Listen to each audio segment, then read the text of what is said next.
Lately, we've been experimenting with crab clamps. Our latest DIY invention is the lightweight clamp rig. It involves combining a clamp, a magic arm, and a quick release plate so you can mount a lightweight camera to strange and creative places. Today I'm going to show you 6 different ways you can get creative with the clamp rig to help you with your next short film. Welcome to the Film Look.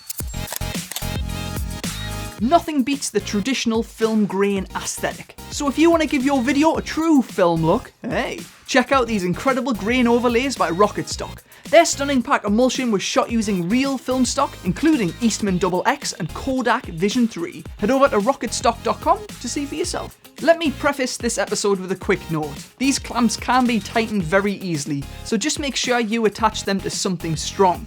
You don't want your camera to fall off, or even worse, damage the surface you're clamping to. So just be cautious. The first place we tested out the clamp rig was inside a car to get some driving shots. We found the headrest rods to be a perfect diameter for the crab clamps, and because we had a magic arm attached, we were able to distance the camera from the clamp and get closer to the subject's eyes. We drove around and the camera rig stayed in place. It did shake a bit when we hit some bumpy ground, but this could look quite tasteful if you were shooting a scene with some fast-paced action or drama. Once we were on a flat, smooth road, the shot turned out silky. We also shot a set of French overs. With this setup, you could actually shoot 2 cameras at the same time because the headrests and the clamps aren't in shot. You can get this type of shot with a camera up in the back seat, but if you have limited crew, this is a good option. The last shot in the car was a 2-shot from the front. My car is old and cheap, so the dashboard is made out of some sort of shiny plastic, which made attaching the clamp difficult. So we stuffed in some extra rubber tape to keep it secure. The next thing we tried was using the crab clamp on this bookcase right here.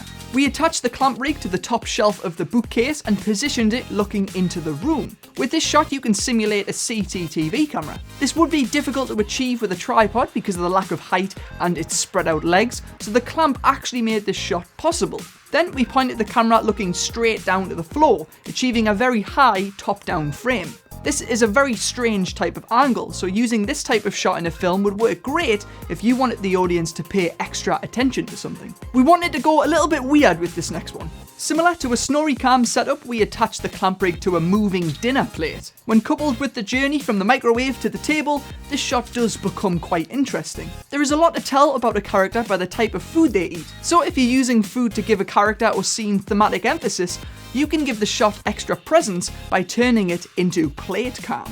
The next thing we tried was attaching it to an instrument. This is a great shot for an interesting live session or music video.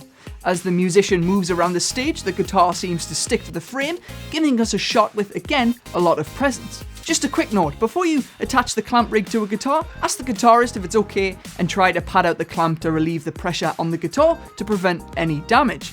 We clamped the rig to my guitar and unfortunately it did leave a little groove in the wood. The crab clamp clearly isn't the right tool for the job in this instance. So here's a question for you guys. To achieve this shot without damaging an instrument, how would you attach a camera to it? Let us know in the comments below. In one of our previous films, Backstage, some shots were inside a toilet cubicle. To pull off the shot, we had to swap the tripod for a monopod to get closer to the door and to stand on an apple box in order to get the correct height. So this is where the clamp rig comes in.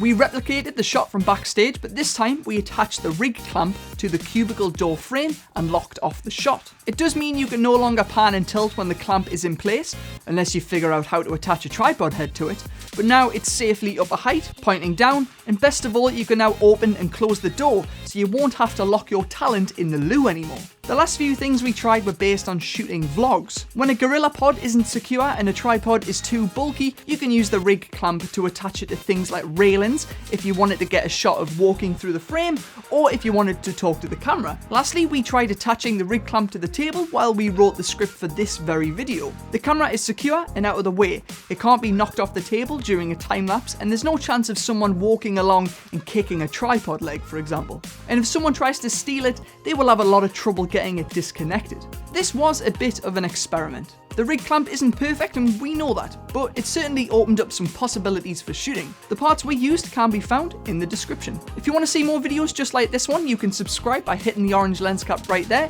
and remember to achieve it one shot at a time.